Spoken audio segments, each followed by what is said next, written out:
I miss Kris. Today is March 20th. We are still celebrating the spring equinox, the arrival of spring. And if you were with me yesterday in episode 1, you will notice that our daffodils that were not blooming yesterday are coming on full and strong. The ones that we looked at are even more beautiful. There's a lot of water in the garden. We had a big rain. You can hear the peepers, the spring frogs chirping. Things are really waking up out here. It's breezy. It's warm. And so I would like to revisit our daffodil drawing. It's always good to take a second look at a piece of art to see if it needs something else or if we've been inspired to take it in a different direction. I also would like to cover some of the techniques that we looked at yesterday a little more in depth, especially since we are just learning how to use this video YouTube thing. And our first video had little bumps and bruises in it. We're going to keep going because we don't have an eraser on our pencil. So, why don't you join me here and let's take a look. Yesterday I did not have crayons, but I realized that I do have some, so I found mine. These are beeswax crayons. They're very big sticks, because I know some of you will be using crayons or may only have crayons, so I did a rendition of our daffodils in crayon so you could get an idea. I used the same techniques. We can go back over that. Remember, we had the green, and even with crayon, we want to color, draw in the direction that the leaves and the stems grow. Then we used the yellow, right? And we made the cup, the circular. We colored in a circle. We colored out to the points of the leaves. With my crayon, I decided to highlight with orange instead of red. So you can see I made the little ruffles around the cup. Came out a little bit around the edges to give a little bit of shadow at the pollen inside. The sideways cup, the bottom of the cup is a little bit darker. Again, like that. And we had the closed up bud. The soil, we did the hashing marks in different directions and did some layering of color down there, the brown, the black. Now with crayons, the sky gets a little tricky because we don't want to overwhelm our picture. So we have to go really slowly and really lightly with our crayons when we have stick crayons, when we are putting in a background. So I did put the yellow up like I did yesterday, and I'm giving a feeling of sunlight from up above. Since we're doing it in a close-up, we wouldn't have the sun out here because we're down close. So we just sort of give a feeling of sunlight coming down. And then with our blue, we go very, very lightly and slowly, so that and we don't need to go all the way up to the edges, because again, we're getting the feeling for it. We're not doing exact, but we do want to make sure our sky comes down to meet the ground. We don't want a big white gap here with the sky up above. So go nice and slowly, and if you notice, all of my sky is angled. It's all at the same angle. I put my crayon in my hand and I keep that angle. It helps it look neat. It helps me stay light. It just gives it more smoothness than if I'm coloring in all around.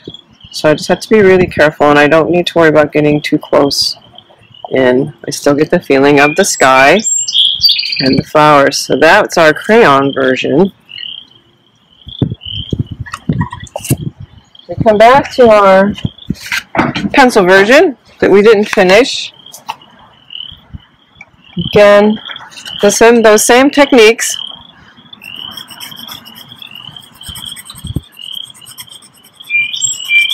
The pencil we get a lot nicer shading, but the crayon gives us a really nice, bold picture. Okay, so I'm just going to go back and talk about how we used the yellow and the blue. So those of you who know about mixing colors, yellow and blue makes green. So I can show you, I think I showed in an earlier video, but I'll do it here at the bottom of the page. If I take my yellow, and then I take a blue, and go lightly, the darker color needs to be a little less, because it can overwhelm the lighter color of the yellow, and then I can again mix back and forth the yellow and the blue. You see I start to get a green. So since those are two components of the green, I can take the yellow, and it goes very nicely. It makes a lighter green at the tips where the sunlight is hitting the leaves. So you can see that better today. It gives me the feeling of this light that I have up there. Then I can take my blue down at the bottom and get more of a blue-green, shadowy green. I get the feeling down in here that I'm in the shadow of the leaves near the ground. Just blend that in. You notice I don't get a line across where it's blue stops. I streak that in so that it blends into the green. And the yellow blends down. If I want to, I can go back over the whole thing with a little bit of green to make that nice transition. Same with the flowers. Let's go back and look at some petals. So we have our yellow petal. Remember, we always color to the shape, not back and forth and all around. We get our nice yellow, and then we take the red to get some shading. So I'm just going in lightly, very, very lightly. You can always do more, but you can't do less once you get it on the paper. Give some shadows, and you see how I'm streaking it in? Just very lightly streaking it in, and then around the edge to give that ruffly feeling in the middle. And then let's talk about the background. It's the same with the crayon. I take the yellow, and I'm going to be going at an angle. So if you're left-handed, your angle will be the opposite. And I'm working the side of my pencil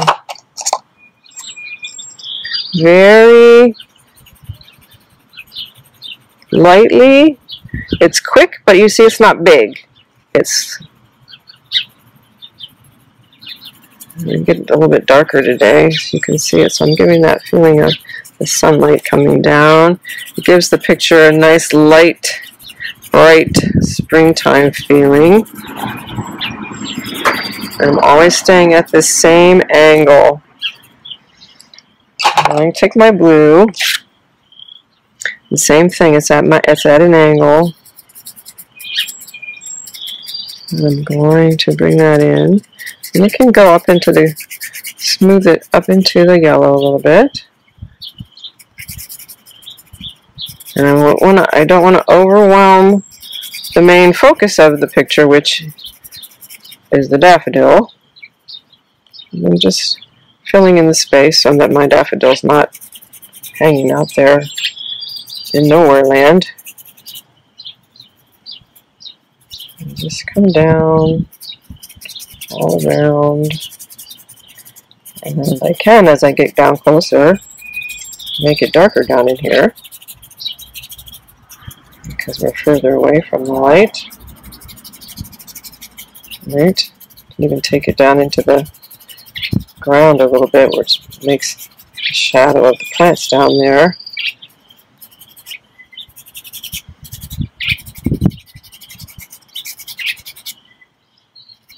Okay.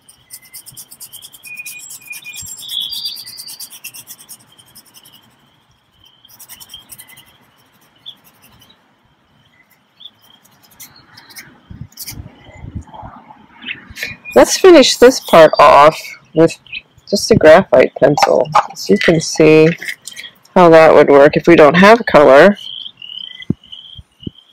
Bring in our stem and we have our bud, which would have some leaf coming over it, and then just a hint we can, so that it's not white like the paper, we give just a little hint, and then the leaf. So since we're thinking dark and light, the bottom of our leaf will be darker pencil, and as we come up, we're going to be much lighter at the top, and coming down darker as we get closer to the ground. It gives a sense of color without having color. Again, it's lighter at the top, gets darker as we go down, light, getting darker, and our stem, and then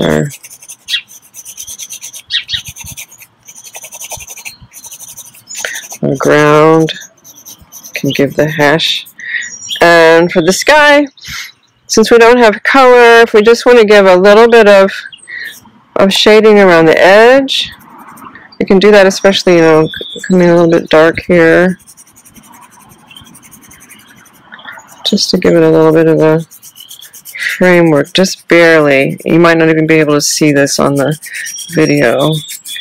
Just a hint that the plant is not all by itself. All right. So I just kind of let it sit there for a minute, look at it. What do we see? Do we need anything? Looking, I say, well, the stem could be a little bit darker. This one too. And I realized that I didn't do a little extra shading over here. And touch that up a little bit.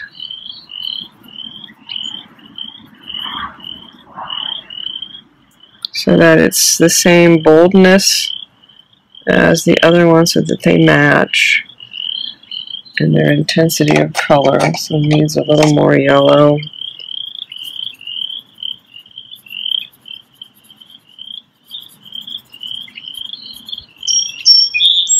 There we go. Now they match better. All right. So I check that out against our daffodils. That lovely golden. I think we've caught the color, the spirit of spring, which is what we're after.